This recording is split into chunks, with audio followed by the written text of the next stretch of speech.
आप देख रहे हैं क्रिकेट प्रेडिक्टर, मैं हूं आपके साथ सुजाता। और आईपीएल के धूम धड़ाके के बाद अब बारी है क्रिकेट के सबसे बड़े और क्लासी फॉर्मेट टेस्ट क्रिकेट की। और भारत और इंग्लैंड के बीच 20 जून से 5 मैचों की टेस्ट सीरीज का आगाज होने वाला है। अब ये सीरीज तेंदुलकर एंडरसन सीरीज के नाम से जानी जाएगी, जिसे पहले पटौदी ट्रॉफी के नाम से जाना जाता था।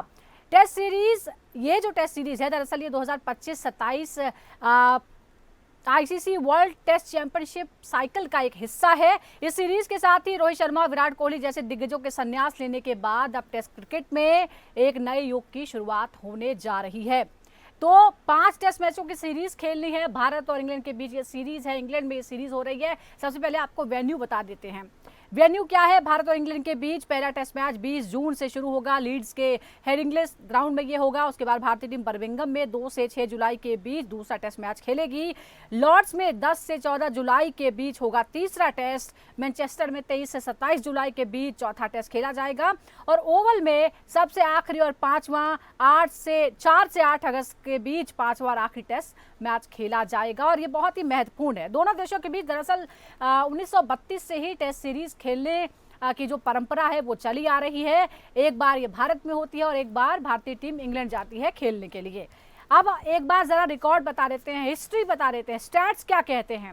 भारत और इंग्लैंड के बीच कुल मिलाकर 136 टेस्ट खेले गए हैं, जिसमें भारत ने 35 जीते हैं, इंग्लैंड ने 51 जीते हैं और 50 मैच ड्रॉ हुए हैं। अब जरा अलग चीज आपको दिखाते हैं। दरअसल भारत और इंग्लैंड के बीच कुल टेस्ट जो इंग्लैंड में हुए हैं उसमें क्या नतीजा रहा है। कुल टेस्ट जो खेले गए हैं इंग्लैंड में वो है 67, भारत उसमें जीता है 9, सिर्फ 9। इंग्लैंड जीता है 36। ये आंकड़ा जो है बहुत बड़ा फर्क डाल लेता है। ड्रॉ हुए हैं 22 मैचेस भारत और इंग्लैंड के बीच। जब भारत में मुकाबले खेले गए हैं, टेस्ट खेला गया है, तो क्या हुआ है नतीजा? कुल टेस्ट 69, भारत जीता है 26, इंग्लैंड जीता है 15, ड्रॉ हुए हैं 28।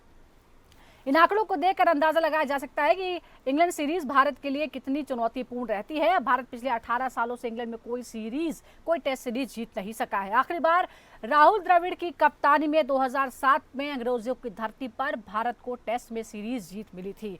18 साल पहले 13 अगस्त 2007 को इंग्लैंड के ओवल के मैदान पर भारत और इंग्लैंड के बीच तीसरा और आखिरी टेस्ट ड्रॉ हो गया था। और इसी के साथ भारत ने 3 मैचों की ये सीरीज 1-0 से जीत ली थी। वो तस्वीरें भी हम आपको दिखाते हैं जब राहुल द्रविड़ ने ट्रॉफी उठाई थी। भारत ने इंग्लैंड के खिलाफ आखिरी टेस्ट सीरीज, जैसा मैं आपको बता रही हूँ, 2007 में जीती थी, जब राहुल द्रविड़ कप्तान थे। इनके पास टीम मैनेजर थे चंदू बोर्डे। उस वक्त भारत के पास कोई परमानेंट कोच भी नहीं था, लेकिन द्रविड़ और उनके साथ जो थे वो थे वीवीएस लक्ष्मण, सचिन तेंदुलकर, अनिल कुंबले, सौरव गांगुली, ये तमाम लोग उनके साथ थे। और इस टीम ने वो सीरीज जीती थी 18 साल पहले। अब अगर हम देखें तो हालात बहुत बदल गए हैं। उस वक्त किसी देश में कोई कोई 20 सीरीज लीग नहीं थी, कोई T20 मुकाबले नहीं होते थे, इतना क्रिकेट नहीं होता था, यानी कैलेंडर में थोड़ी सी जगह थी। और इसीलिए टेस्ट क्रिकेट पर बहुत ज़्यादा ध्यान था। इंग्लैंड के खिलाफ भारत का पहला टेस्ट 2007 में 19 जुलाई को शुरू हुआ था, लेकिन टीम 1 महीने पहले ही इंग्लैंड में थी और लगातार वो कॉम्पिटिटिव क्रिकेट खेल रही थी, जिससे वो पूरे इन्वायरमेंट में ढल गई थी। और उसके बाद इसका फायदा टीम को हुआ और टीम को सीरीज में जीत हासिल हुई। अतीत के बाद अब लौटते हैं प्रेजेंट में। इस सीरीज की अगर हम बात करते हैं तो नए कप्तान है और पूरी टीम लगभग नई नजर आती है। उनकी टीम युवा है, सामने उनके पास एक बड़ा मौका है इंग्लैंड की चुनौती से पार पाने का, और ये एक बहुत बड़ी चुनौती है और साथ ही एक बड़ा मौका है कि वो खुद को साबित भी करें। साथ ही आपको बता दें कि वर्ल्ड टेस्ट चैंपियन सीरीज का जो साइकिल है वो इसके साथ ही शुरू हो रहा है, इसलिए बहुत ज़रूरी है कि अच्छी शुरुआत आप करें और इस टेस्ट सीरीज को जीतें। रोहित और कोहली की गैर मौजूदगी में टीम काफ़ी युवा है, अनुभवहीन है। इसके बावजूद टीम में ऐसे कई खिलाड़ी हैं जो मैच का रुख पलट सकते हैं और टीम इंडिया का सफ़र आसान कर सकते हैं। इंग्लैंड का दौरा हालांकि भारतीय टीम के लिए हमेशा से ही बहुत ही चुनौतीपूर्ण रहा है, बहुत ही मुश्किल रहा है। और ये सीरीज ऐसे वक्त में हो रही है जब भारतीय टीम एक बड़े बदलाव के दौर से गुजर रही है। पिछले साल न्यूजीलैंड और ऑस्ट्रेलिया के खिलाफ लगातार 2 टेस्ट सीरीज में भारत को हार का सामना करना पड़ा था। और अगर इस बार WTC के साइकिल की अच्छी शुरुआत करनी है तो फिर ये टेस्ट सीरीज भारत को जीतनी चाहिए, जीतनी होगी। और ऐसा करने के लिए टीम को कई चुनौतियों से पार पाना होगा और कई बड़े सुधार करने होंगे, और इसी पर हम डिटेल में बात करने वाले हैं। सबसे पहले ये भी जानते हैं कि आखिर चुनौतियां क्या क्या है। चुनौतियां क्या है? एक तो नई टीम है, कई खिलाड़ी ऐसे हैं जिनका डेब्यू होने वाला है, कई ऐसे हैं जिन्होंने बहुत ही कम इक्का दुक्का क्रिकेट ही इंग्लैंड में जाकर खेला है, नया कप्तान है, नया लीडर है। बड़ी चुनौती और बड़ा सवाल यह है कि क्या रोहित और कोहली की गैर मौजूदगी में वो कमाल क्या टीम इंडिया दोहरा सकते हैं? ये युवा टीम इंडिया है, और क्या कप्तान गिल की लीडरशिप के अंदर तमाम जो खिलाड़ी हैं वो एकजुट होकर खेलेंगे? क्योंकि उनकी कप्तानी को लेकर बहुत सारे सवाल उठाए गए हैं और कई ये भी सवाल उठ रहे हैं कि क्या वो वाकई इस जिम्मेदारी के लिए तैयार थे जो जिम्मेदारी उन्हें दी गई है, और वो भी इस क्रूशियल मौके पर जब टीम इंडिया लगातार स्ट्रगल करती हुई नजर आई है टेस्ट क्रिकेट में और खासतौर पर इंग्लैंड में।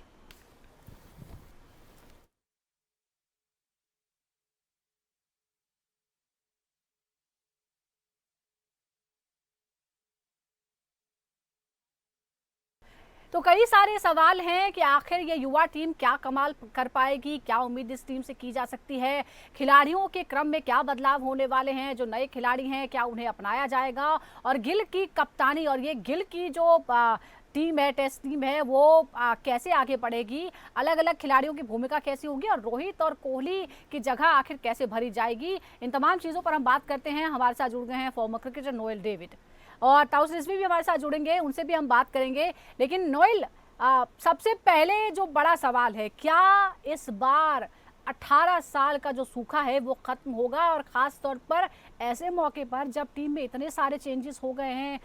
10 साल के बाद पहला ये मौका है जब रोहित और कोहली के बिना टीम इंडिया टेस्ट खेलने के लिए उतरी है। देखिए, ये एक यंग साइड है।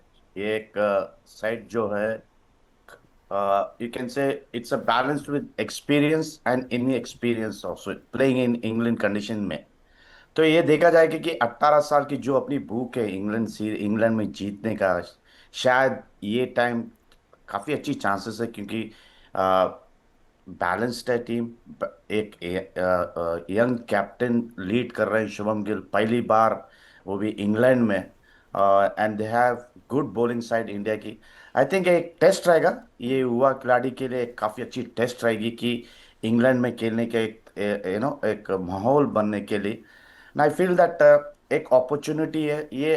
अगर आप फ्यू डेज बैक अगर एक ट्वीट देखे तो रवि शास्त्री ये कहे कि जब ऑस्ट्रेलिया गए थे, जब वो साइड लेके गए तो एक यंग साइड लेके गए थे ऑस्ट्रेलिया में, जहां पर वो जीत हुई थी।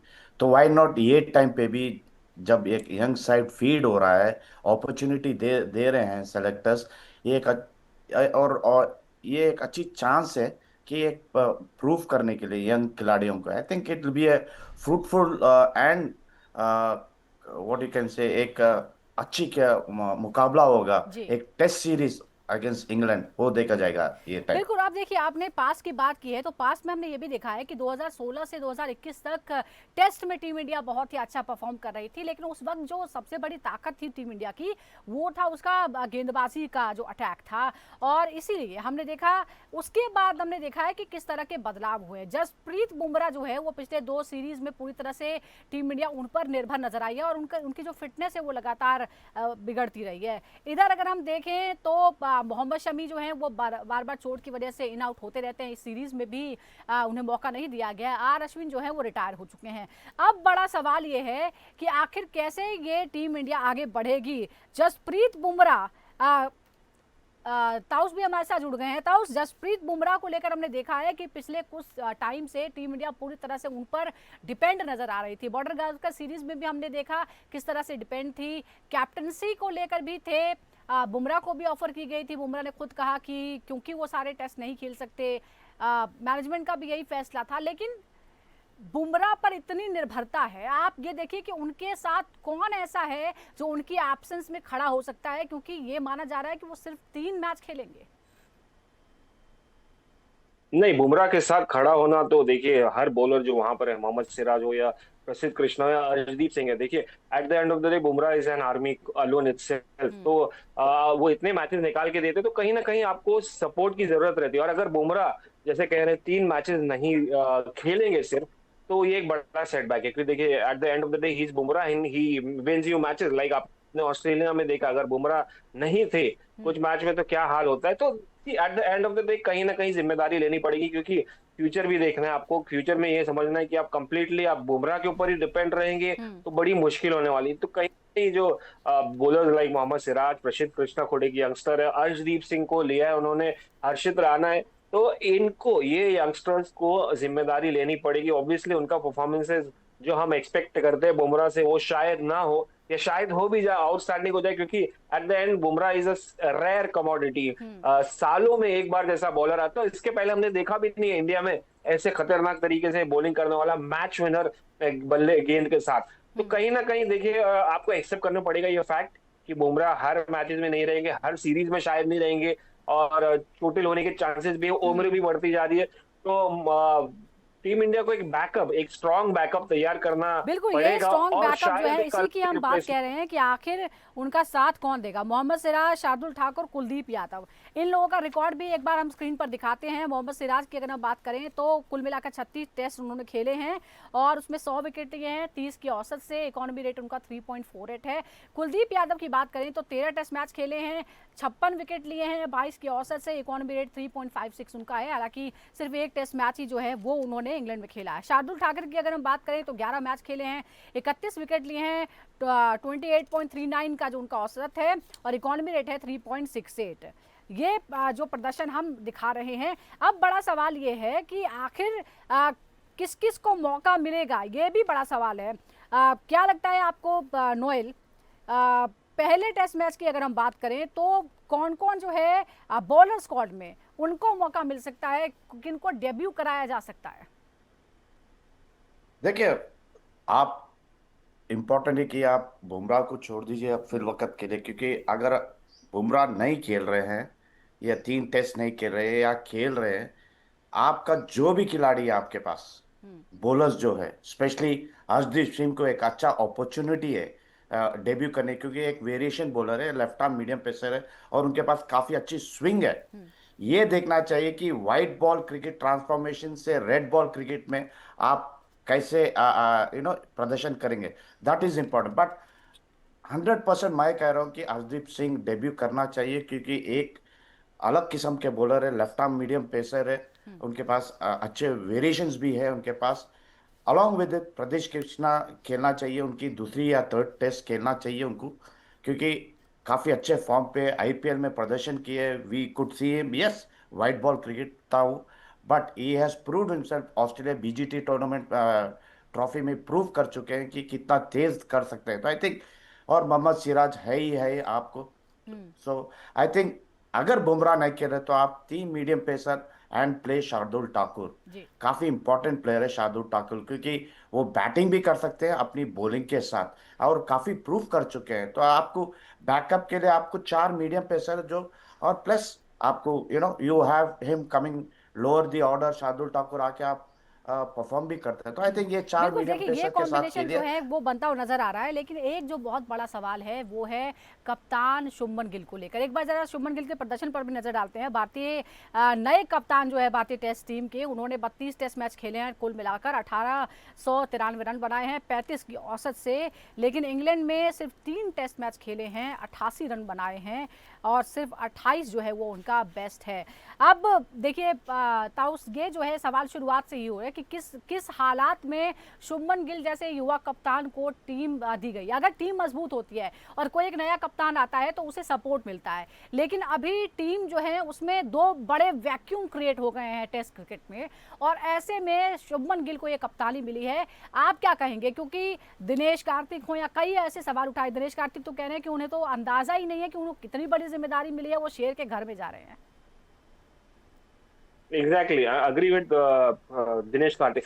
Eight the end of the day ये बहुत बड़ी जिम्मेदारी, खास करके जब आप न्यूजीलैंड से हार के आए, आप ऑस्ट्रेलिया से हारे, फिर उसके बाद आपके पास ये 2 बड़े प्लेयर्स नहीं, आपने डब्ल्यूटीसी में क्वालिफाई नहीं किया है, आपको पता नहीं कि आपका कॉम्बिनेशन क्या होने वाला है, आपका विराट कोहली नहीं है, जो अगर फॉर्म में नहीं थे तो मेंटरिंग करते थे, कहीं राइट। ना कहीं एक जोश रहता। मुझे समझ में नहीं आ रहा यहाँ पर कौन रिप्लेस कर पाएगा। देखिए at the end of the day जब हम बात करते हैं विराट कोहली के जब जगह ली थी, या रोहित शर्मा ने जगह ली थी, या पुजारा ने ली थी, अजिंक्य रहाणे, ये सब स्टैब्लिश प्लेयर थे। ये सब जब सचिन रिटायर हो रहे थे, द्रविड़ रिटायर हो रहे थे, लक्ष्मण प्लेयर है, तो इनके पास रिप्लेसमेंट था।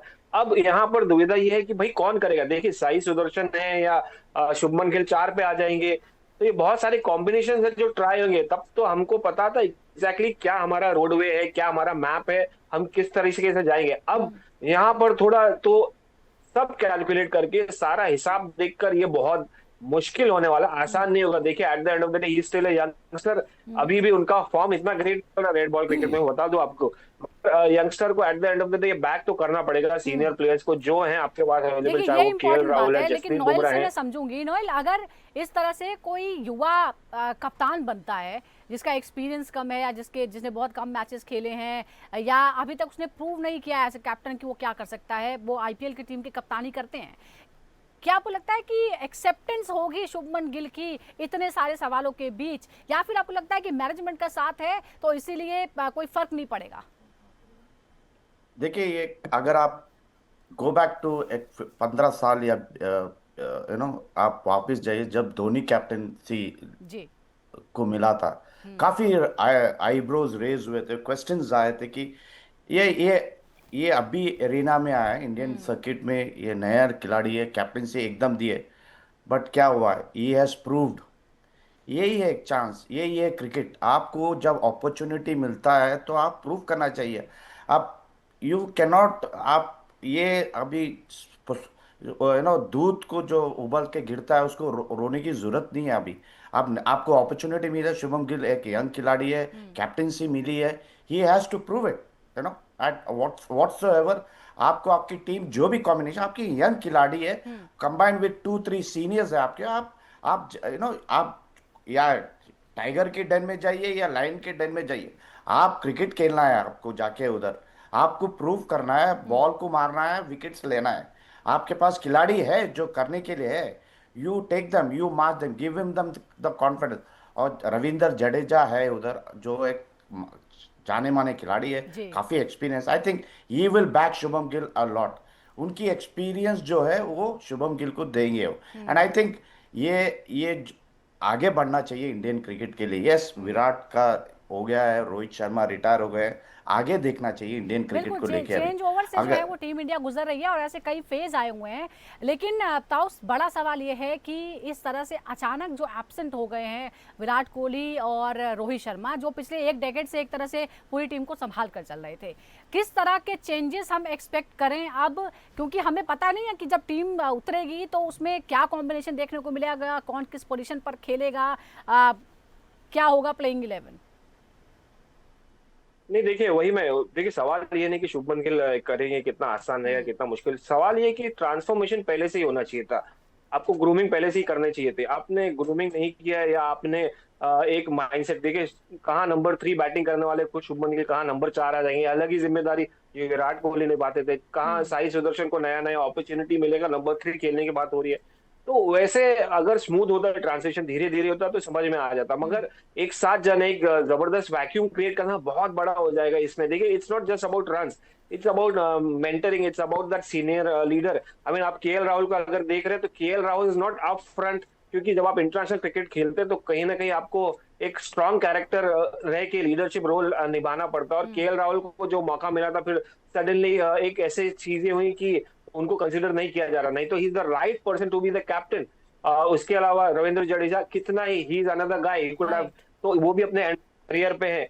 बट एक चीज मैं देख रहा हूँ पॉजिटिव, जो है गौतम गंभीर का बैकअप। देखिए बिना गौतम गंभीर के सजेशन के, एडवाइस के, शुभमन गिल को कप्तानी नहीं मिलती। तो कहीं ना कहीं मैं मानता हूँ कि गौतम गंभीर आउटसाइड दी ड्रेसिंग रूम, चाहे ये आईपीएल नहीं है ऑब्वियसली 5 डे क्रिकेट, मगर आउटसाइड द ड्रेसिंग रूम या आउटसाइड द बाउंड्री लाइन से डिसीजन मोस्टली लिया बिल्कुल, और जाएगा। हम ये भी और कह मैं सकते ये हैं कि एक मोटिवेशन है, एक युवा जोश है और सरप्राइज एलिमेंट भी है टीम इंडिया के पास। ये एक पॉजिटिव है कि जो युवा हैं और जो ऐसे कई खिलाड़ी हैं जिनसे अभी कोई एक्सपीरियंस नहीं है इंग्लैंड टीम का, और इंग्लैंड टीम भी बहुत अच्छी फॉर्म में जो है वो पिछले कुछ समय से नजर नहीं आ रही है, तो ये एक बहुत बड़ा मौका भी हो सकता है इस युवा भारतीय टीम के लिए जो इस वक्त इंग्लैंड में मौजूद है और टेस्ट सीरीज खेलने के लिए पूरी तरह से तैयार है। बहुत बहुत शुक्रिया आपका नोएल, और ताऊ साहब का भी बहुत बहुत शुक्रिया, दर्शकों का भी बहुत बहुत शुक्रिया हमारे साथ जुड़ने के लिए। देखते रहिए क्रिकेट पिटिकटा।